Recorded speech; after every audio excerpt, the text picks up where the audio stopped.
Hello বন্ধুরা, তো দেখো ট্রেনে বসে বসে এখন আমি তৈরি করব মশলা মুড়ি। তার জন্য শসাগুলো ধুয়ে কেটে নিচ্ছি।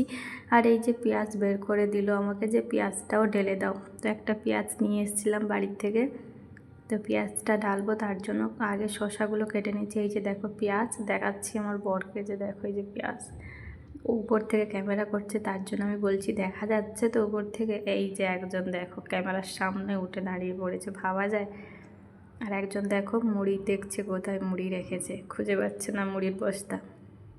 তো আমাকে বলছে আগে শসাগুলো কাটো, তারপরে দেখছি কোথায় রেখেছি মুড়ি। তো আমি শসাগুলো কেটে নিচ্ছি। খোসা ছাড়ানোর মতো সময় নেই, মানে খোসা ছাড়ানোর জায়গা নেই, তার জন্য খোসা মুক্ত শসাটা কেটে নিচ্ছি। আর এই যে একজন ক্যামেরা সামনেই ঘুরছে।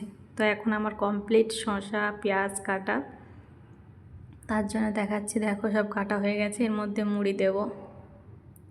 তো উপর থেকে বলছে আমার বর যে তাড়াতাড়ি করো, খুব খিদে লেগেছে। এই যে বের করেছে মুড়ির বস্তা। এখন রাত্রে, দুপুরে ভাত খেয়েছি আমরা সবাই, এখন রাত্রে মুড়ি খেয়ে শুয়ে পড়ব। তো সবাই ক্লান্ত হয়ে গেছে, আর আমি এখন মুড়ি মাখা তৈরি করছি, মশলা মুড়ি তৈরি করছি। তো ভিডিওটা কেমন হয়েছে অবশ্যই জানিও কমেন্ট করে।